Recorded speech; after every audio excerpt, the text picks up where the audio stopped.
Good morning. How's everybody today? Really humid here today.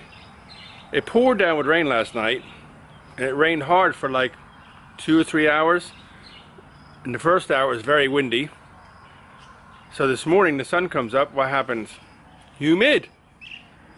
So I've got to go to town. I wanted to go look for a backpack today, but I got to go to town. I have to go to see the vet.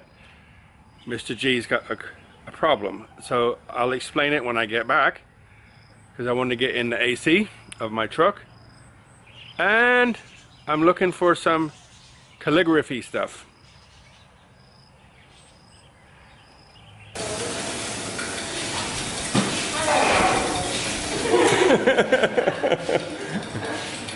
So I come to get some tea, and this one said, "I'm shy, don't talk to me, I'm shy." So I ordered my tea, just waiting. Cup and cup. Cheese. Peace. Say peace.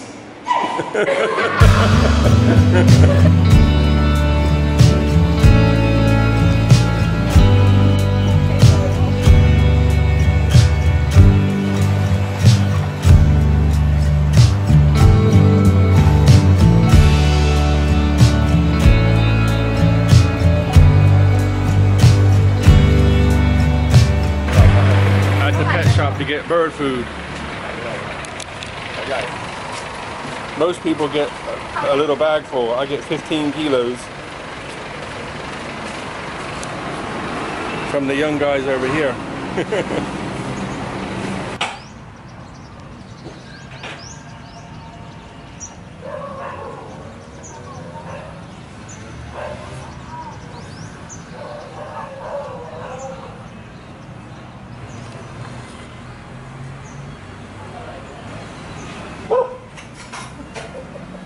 Auntie, the chef, is sitting outside with nothing to do, chilling out.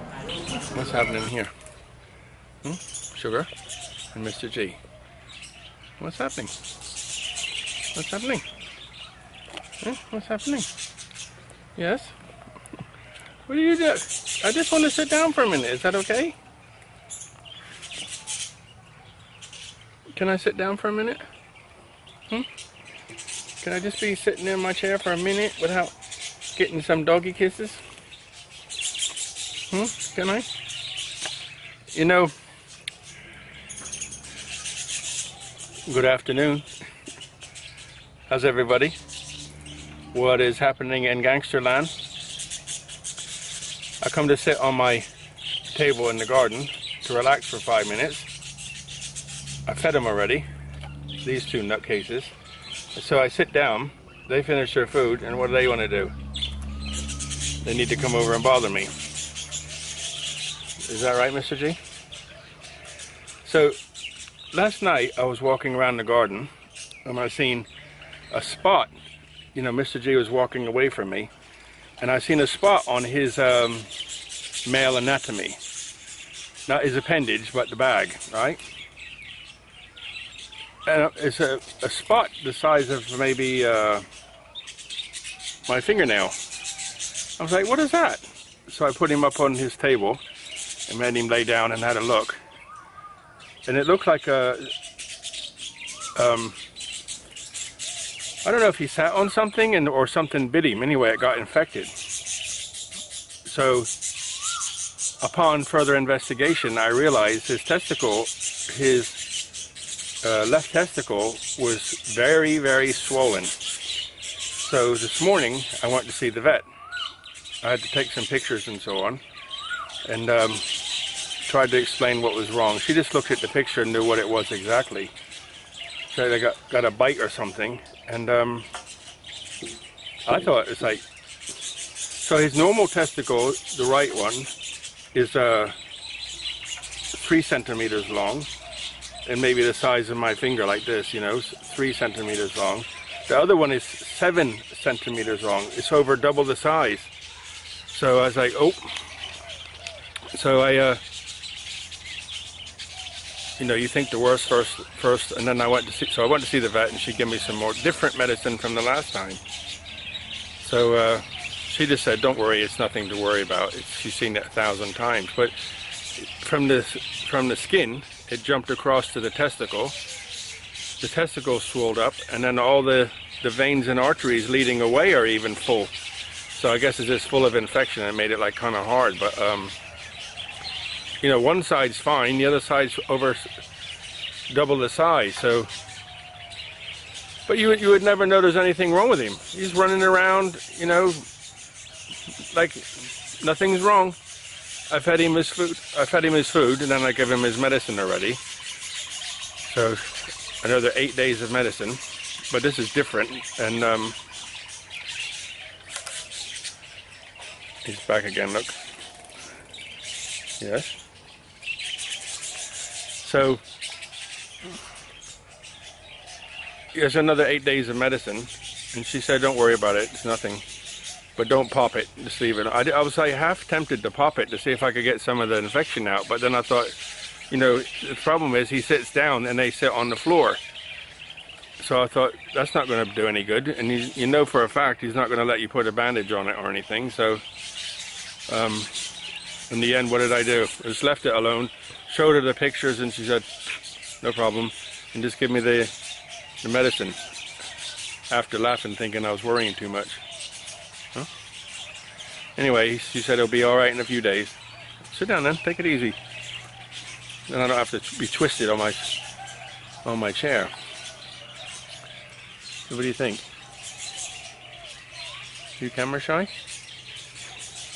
Are you camera shy? Can you see yourself in there? Who's that dog in there?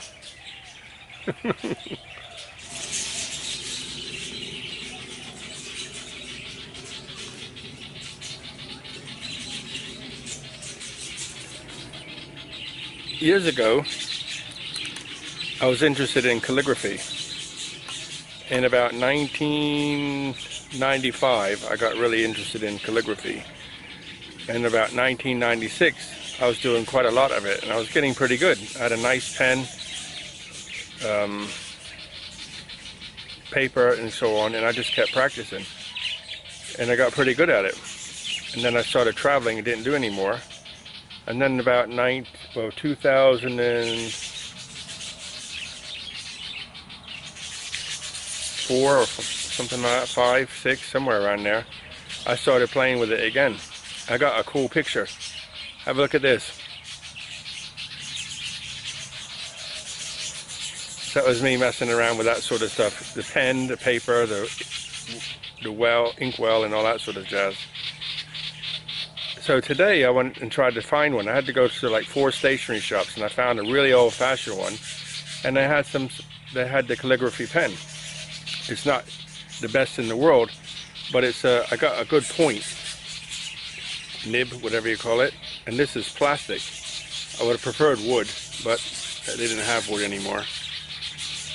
There's like 5 sizes, and I think this one's like a 3 or a 4. 0 I think is the biggest, and some of them he didn't have, but I got 2 of these and another one. But this one seems to do the job. And then I got some ink, black ink. And I also bought some nice paper, so when I get better at it, this is like, looks a bit like antique paper. And I've just been sitting here practicing with my friends watching me. Mr. G, when I wasn't looking, trying to stir the ink up because it had settled and gone to like a lump at the bottom, so I was stirring it up. And next thing you know, it needs to bite my paper. Luckily it's just for practicing. So here it is. Look, here's where he is, look. So he has to sit and watch. So I just practicing a little bit, getting used to the nib. You see here, I could tell that the ink wasn't stirred. So at the bottom there was a big lump. So I got it stirred up and started playing with the nib. And then just started practicing a little bit. Here I was going a bit too slow, so it's wiggly lines. And here I went a bit faster and a bit faster again. So I think Mr. G is going to be okay. He's just barking at me a minute ago, so I don't know if he feels anything or he just does his normal thing and ignores it. You know what animals are like. Their pain threshold is crazy high. Much higher than ours, you know, crazy. But he's barking, running around. You wouldn't notice. You know, can you imagine if a guy had that? He'd be like sitting in a chair, pain medicine, oh, swelling up, double the size and more. But he seems to be okay. He's over here now, following me around. Okay, guys, I'm going to sign off and say good night, and go inside, put the AC on, and have a cold drink. All the best, guys. Look after yourselves. Good night. Buckets of blessings, rivers of peace, joy, and kindness. The river's going down, for those who want to know. So look after yourselves. Remember, see you in the morning. Good night.